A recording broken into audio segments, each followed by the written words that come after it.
দর্শক, বিএনপির সময় ৯৬-এর ১৫ই ফেব্রুয়ারির নির্বাচন, এরপরে আওয়ামী লীগের সময় ২০১৪-র নির্বাচন এবং ২০২৪-এর নির্বাচন। এই তিনটি নির্বাচন আমরা দেখেছি বাংলাদেশে একপাক্ষিক নির্বাচন হতে। ৯০-এর আগে পর্যন্ত কি হয়েছে এগুলো তো মানে হিসাবের বাইরে, কারণ একেবারে পরপর দুইটা সময়, দীর্ঘ সময় সামরিক শাসন, সেই শাসন আমলে কি হয়েছে না হয়েছে এগুলো আমরা সবাই জানি। যে সময়ে আমরা দেখেছি যে এরশাদ শাসন আমল ছিল, তার আগে জিয়াউর রহমান শাসন করেছেন, সেই সময়ের কথা বাদ। কিন্তু যখন থেকে গণতান্ত্রিক অবস্থা আমরা আবার ফিরে পেলাম ৯১ থেকে, তারপরে ৯৬-এর ১৫ই ফেব্রুয়ারি নির্বাচন এবং ২০১৪ এবং ২৪-এর এই তিনটা নির্বাচন নিয়ে সবথেকে বেশি বিতর্ক হয় এবং অভিযোগ রয়েছে যে এই তিনটা নির্বাচনই, একটা নির্বাচনে বিএনপি ১৫ই ফেব্রুয়ারির যে বিতর্কিত নির্বাচন, তারপরে এক মাসও তারা টিকতে পারেনি। এরপরে ২৪ এবং ১৪-র নির্বাচন, এটা প্রধান বিরোধী দল অর্থাৎ দ্বিতীয় যে প্রধান শক্তি, সেই শক্তিকে বাদ দিয়ে নির্বাচন হওয়ার ব্যাপারটা দেখেছি। সেই নির্বাচনকে একপাক্ষিক নির্বাচন হিসেবে বলা যায়। বিতর্কিত নির্বাচন ২০১৮ নির্বাচনকেও বলা হয়ে থাকে, যদিও সেই নির্বাচনে জামাত এবং বিএনপি, জামাতের সেই সময় নিবন্ধন বাতিল ছিল, তারা বিএনপির ধানের শীষে ভোট করেছিল, বিএনপি সেই নির্বাচনে অংশগ্রহণ করেছিল, সেই নির্বাচনে রাতের ভোট হয়েছিল, সেরকম অভিযোগ তো রয়েছেই। এই যে একপাক্ষিক নির্বাচন, সেই একপাক্ষিক নির্বাচনের দিকে আবারও বর্তমান সরকার যাচ্ছে কিনা সেই আলোচনা তুঙ্গে উঠেছে এবং সেই আলোচনাকে আরও বেশি উস্কে দিচ্ছেন কয়েকটি রাজনৈতিক দলের নেতারা। তারা এমনভাবে তাদের ন্যারেটিভ প্রতিষ্ঠিত করছেন যে একপাক্ষিক নির্বাচনই করতে হবে এবং একপাক্ষিক নির্বাচন করেই এই নির্বাচন বৈধ হবে। এর আগের দুই সরকারও ঠিক একই রকম ভেবেছিল যে একপাক্ষিক নির্বাচন হবে এবং একপাক্ষিক নির্বাচন হলেই বৈধ হবে। বিবিসি বাংলায় এটা নিয়ে একটা নিউজ করেছে, সেই নিউজে তারা তুলে আনার চেষ্টা করেছে যে এই একপাক্ষিক নির্বাচন, সবথেকে বেশি আলোচনা তো এখন হচ্ছে বিগত আওয়ামী লীগ সরকারের একপাক্ষিক নির্বাচনকে কেন্দ্র করে, সেটার সঙ্গে এখনকার অবস্থা তুলনা করে তারা তুলে এনেছে কিছু বিষয়, যেখানে তারা মোটা দাগে বলতে চাচ্ছে যে শেখ হাসিনার আমলে যে ঘটনাগুলো ঘটেছিল, যে ঘটনার জন্য আমরা তাদেরকে সবথেকে বেশি সমালোচনা করি, এই সরকারও একই পথে হাঁটতে চলেছে। কি বলছে বিবিসি একটু বুঝে ওঠার চেষ্টা করবে এই ভিডিওতে। থাকবেন পলিটিক্স টিভির নিয়মিত আয়োজনে।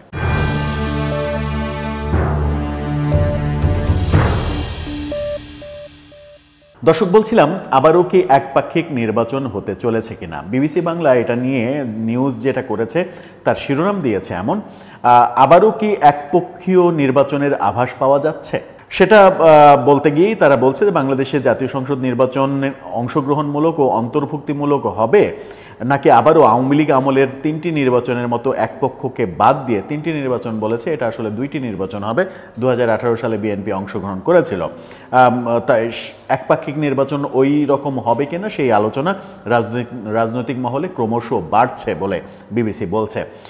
যদিও গণ অভ্যুত্থানে ক্ষমতাচ্যুত আওয়ামী লীগের অনুপস্থিতিতে নির্বাচনকে সামনে রেখে দীর্ঘদিনের মিত্র জামাত এবং বিএনপি এখন পরস্পর বিরোধী অবস্থান নিয়েছে, ছোট ছোট অনেক দলই এখন এই দুই বলয়ে বিভক্ত।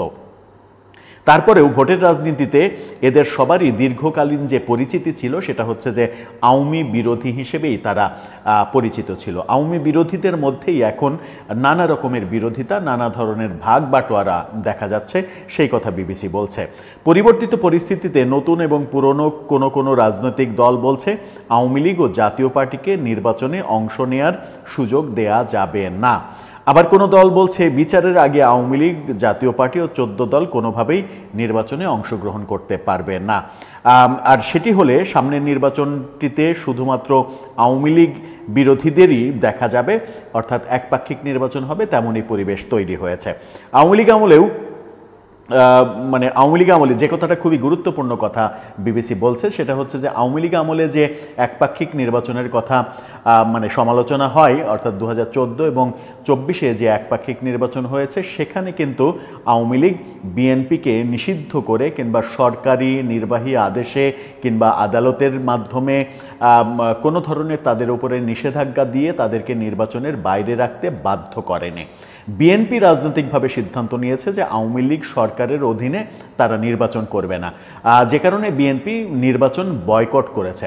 খুবই খুবই গুরুত্বপূর্ণ একটা বিষয় যে আওয়ামী লীগ আমলে আওয়ামী লীগ কিন্তু বিএনপিকে নিবন্ধন বাতিল, নিবন্ধন স্থগিত করা কিংবা কার্যক্রমের উপরে নিষেধাজ্ঞা দেওয়া, যেটা এখন আওয়ামী লীগের উপরে ঘটেছে, সেই রকম কোনো কার্যক্রম আওয়ামী লীগ করেনি। বিএনপি নির্বাচন করেনি নিজের ইচ্ছায়, ইচ্ছা করলে তারা নির্বাচন করতে পারত। কিন্তু এখন যেটা হয়েছে, পরিবর্তিত পরিস্থিতিতে আওয়ামী লীগের কার্যক্রমের উপরে নিষেধাজ্ঞা দেওয়া হয়েছে এবং নিবন্ধন স্থগিত করে দেওয়া হয়েছে। অর্থাৎ সরকার আওয়ামী লীগ যেন নির্বাচন করতে না পারে তার বন্দোবস্ত সরকার থেকেই নিশ্চিত করেছে। আওয়ামী লীগ চাইলেই নির্বাচন করতে পারবে না। এই দুটো ঘটনাকে একটা বড় পার্থক্য হিসেবে দেখছে বিবিসি। 2018 নির্বাচনের কথা বলছে যে সেই সময় জামাতের নিবন্ধন বাতিল হয়েছিল, সেই জামাত বিএনপির সাথে জোট করে তারা ধানের শীষে ভোট করেছিল।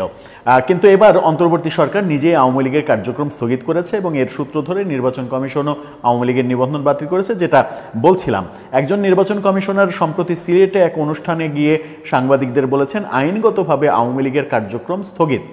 স্থগিত দল মানে তাদের সকল কার্যক্রম স্থগিত, তাই আগামী নির্বাচনে অংশগ্রহণ তারা করতে পারবে না। তবে নির্বাহী আদেশে দল নিষিদ্ধ করে নির্বাচন থেকে বিরত রাখার দাবির মধ্যে ভিন্ন কিছু থাকতে পারে এমন আশঙ্কার কথাও বিশ্লেষকদের কেউ কেউ বলছেন। প্রশ্ন উঠেছে, এখন যারা আওয়ামী লীগ এবং সমমনা সব দলকে নির্বাচনে বাইরে রাখার দাবি করছে, শেষ মুহূর্তে তারাও যদি বিভিন্ন দাবি তুলে নির্বাচন থেকে সরে দাঁড়ায় তখন সেই নির্বাচনের কি হবে? যেটা আমরা লক্ষ্য করছি, বিভিন্ন দলের বিভিন্ন দাবি, বিভিন্ন প্রেক্ষাপট। সেরকম অবস্থা যদি নির্বাচনের আগে দেখা গেল যে আরও কিছু দল বলল যে আমরা নির্বাচন করব না, তখন কি অবস্থা হবে? প্রসঙ্গত, সরকারের ঘোষণা অনুযায়ী আগামী ফেব্রুয়ারির শুরুতেই নির্বাচন হওয়ার কথা, যেটা আশঙ্কা তৈরি হয়েছে যে ফেব্রুয়ারিতে আদৌ নির্বাচন হবে কিনা। প্রধান নির্বাচন কমিশনার বিবিসিকে বলেছেন যে প্রার্থী হিসেবে না হলেও আওয়ামী লীগের ভোটারদের বড় অংশ ভোটার হিসেবে মানে নির্বাচনে অংশগ্রহণ করবে। এটা একটা মোটামুটি হাস্যকর মন্তব্য। ভোটার হিসেবে তার ইচ্ছা হলে সে ভোট দিবে, না হলে না দিবে, সেটা তো তার ব্যাপার, সেটা নিয়ে তো মন্তব্য করার কিছু নেই।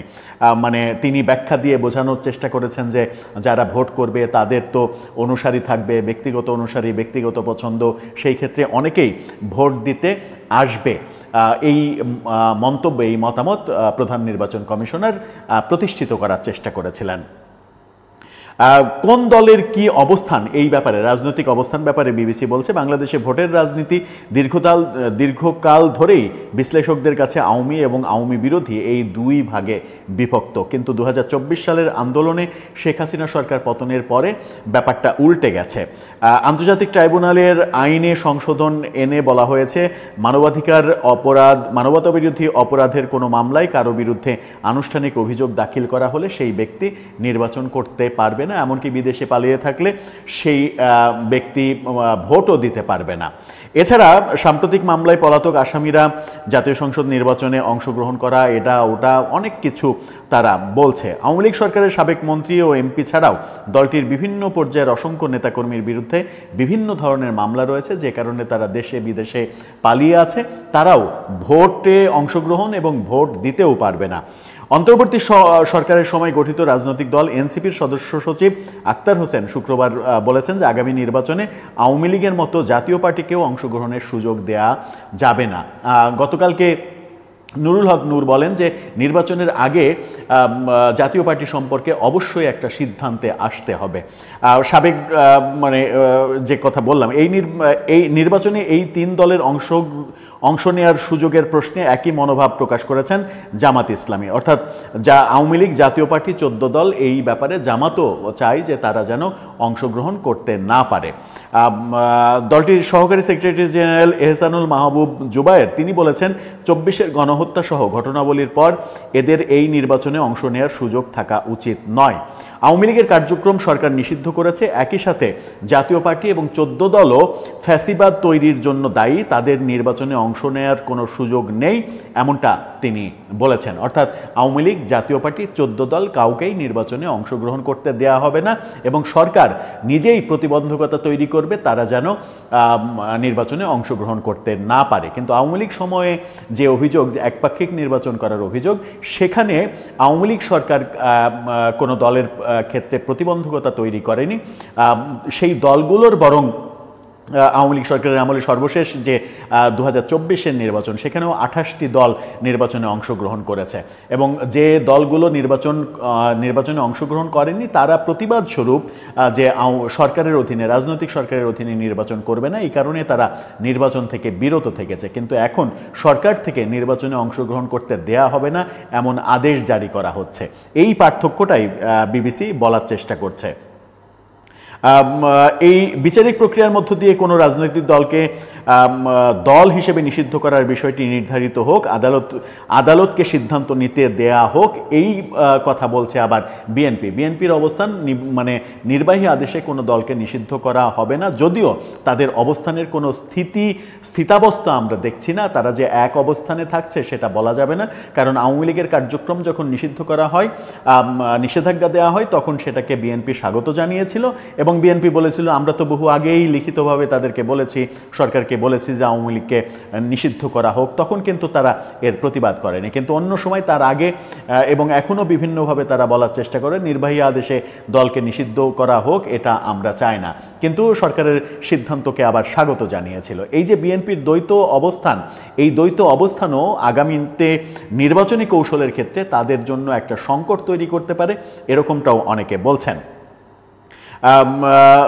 যেটা বললাম একটু আগে যে আওয়ামী লীগ আমলে 2024 সালে একতরফা নির্বাচনেও 28টি নিবন্ধিত দল অংশ নিয়েছিল, বিএনপি এবং সমমনা দলগুলো বর্জন করেছিল। কিন্তু এবার আমরা দেখলাম যে জুলাই সনদে স্বাক্ষর করা দলের সংখ্যা, নিবন্ধিত দলের সংখ্যা মাত্র 20টি। 53টি, গতকালকে একটি দলকে নিবন্ধন দেওয়া হয়েছে, মোট নিবন্ধিত দল 53টি। তার আগে পর্যন্ত 52টা ছিল। 52টা দলের 32টা দলকে, নিবন্ধিত দলকে বাইরে রেখে সরকার যে ঐক্যের কথা বলছে, সেই ঐক্যটা একেবারে স্পষ্ট যে একপাক্ষিক ব্যাপার, সেটা মানে বিভিন্নভাবে উঠে আসছে এবং বিশ্লেষকরা বিবিসিকে তেমনটাই বলছেন। রাজনৈতিক বিশ্লেষক এবং ঢাকা বিশ্ববিদ্যালয়ের অধ্যাপক মোহাম্মদ মুজিবুর রহমান বলেছেন, ফৌজদারি অপরাধী দণ্ডিত না হলে বা আদালত কর্তৃক নিষিদ্ধ না হলে যে কোনো ব্যক্তির নির্বাচনের অধিকার আছে। অর্থাৎ সরকার যে নিয়ম করেছে যে আন্তর্জাতিক অপরাধ ট্রাইব্যুনালে চার্জশিট হলেই সে নির্বাচন আর করতে পারবে না, কোনো পদে থাকতে পারবে না, সরকারি চাকরিতে থাকতে পারবে না, এই আইনটাকে কালো আইন বলা হচ্ছে বিভিন্নভাবে।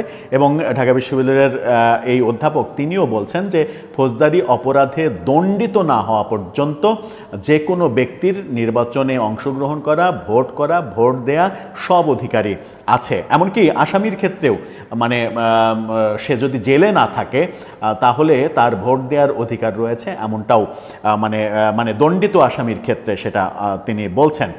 তিনি বলছেন যে কিন্তু বাকি সবার নির্বাচনে অংশগ্রহণ করার উচিত ছিল, যারা অপরাধ করেছে তাদের বিচার হবে, বিচারে যারা দণ্ডিত হবে তাদেরকে নির্বাচন থেকে বাদ দেওয়া ব্যাপার হতে পারে, কিন্তু বাকি সবার নির্বাচনে অংশগ্রহণ করা, নির্বাচনী কার্যক্রমের সঙ্গে অংশগ্রহণ করা, এই অধিকার রয়েছে বলে তিনি বলছেন। আমার মনে হয় ঢালাওভাবে বিভিন্ন দলকে নিষিদ্ধ করার দাবির মধ্যে বিএনপিকে ফাঁদে ফেলার একটি কৌশল কাজ করছে। অর্থাৎ এই যে কার্যক্রমগুলো চলছে সরকার এবং বিভিন্ন রাজনৈতিক দল, সেখানে বিএনপিকে এক ধরনের ফাঁদে ফেলার প্রক্রিয়া চলছে, সেটাও তিনি বলছেন। এটা কিন্তু মনে হচ্ছে ব্যক্তিগতভাবে আমারও, নানা রকম কার্যক্রম এবং বিএনপির যে মানে এক ধরনের দোদুল্যমান রাজনৈতিক অবস্থান, সেই দোদুল্যমান রাজনৈতিক অবস্থানের কারণে বিএনপি রাজনৈতিকভাবে বিপদের মুখোমুখি হতে পারে, এমনটাও আশঙ্কা করা হচ্ছে। তার মতে আওয়ামী লীগ, জাতীয় পার্টি, 14 দল বা তাদের সমমনা দলগুলোকে বাদ দেওয়ার পর বিএনপি বিরোধী দলগুলো যদি বিভিন্ন দাবি সামনে এনে নির্বাচন পিছিয়ে দিতে চায়, তখন আসলে কিছুই করার থাকবে না। অর্থাৎ একপক্ষীয় নির্বাচনের সমস্ত প্ল্যান আটা যে হচ্ছে সেটা তারা বলছে। একপক্ষীয় নির্বাচনের যে আভাস সেই প্রসঙ্গে বিশ্লেষকরা বলছেন বাংলাদেশে দ্বিদলীয় বা বহুদলীয় গ্রহণযোগ্য নির্বাচন হয়েছে 1991 থেকে 2008 পর্যন্ত, মাঝখানে 96-এর 15 ফেব্রুয়ারি নির্বাচনটা বাদ দিয়ে। 91 ও আগে 2008-এর পরে সব নির্বাচনই একপক্ষীয় হয়েছে, এটা তাদের মত। তার বিশ্লেষকদের মতে আওয়ামী লীগ নিজেই বহুদলীয় নির্বাচনের সুযোগ ধ্বংস করেছে। জুলাই আন্দোলনের পর আওয়ামী লীগ ও তার সহযোগীরা স্বাভাবিক প্রক্রিয়ায় ব্রাত্য হয়ে পড়েছে। রাষ্ট্র পরিচালনার সুযোগ বিভিন্ন গোষ্ঠীর কাছে যুদ্ধের মতো প্রতিযোগিতা। এখন আওয়ামী লীগ ছাড়াও জাতীয় পার্টি 14 দলকে বাইরে রাখার কথা বলা হচ্ছে। আবার তারা কামব্যাক করলেও তেমনটাই হবে, অর্থাৎ আওয়ামী লীগ যদি আবার কামব্যাক করে তাহলে এখন যা করা হচ্ছে পরবর্তীতে ঠিক আওয়ামী লীগ সেই একই কাজটা করবে, সেটা তারা বলছেন। সিনিয়র সাংবাদিক এবং বিশ্লেষক মোজাম্মেল হোসেন মঞ্জু তিনি বলছেন নির্বাচন একতরফাই হবে কিনা সেটা এখনই বলা কঠিন, তবে নির্বাচন হতে হবে পুরোপুরি অংশগ্রহণমূলক। যারা অন্যায় করেছে, দুর্নীতি করেছে তাদের শাস্তি দেওয়া হোক, সেটা বলছেন। ওদিকে সম্প্রতি প্রফেসর ইউনূসকে যে 6টি আন্তর্জাতিক মানবাধিকার সংগঠন চিঠি দিয়েছে আওয়ামী লীগের নিষেধাজ্ঞা তুলে নেওয়া এবং বিভিন্ন নিপীড়ন, নির্যাতন, সাংবাদিক হেনস্থা, এই মানবাধিকার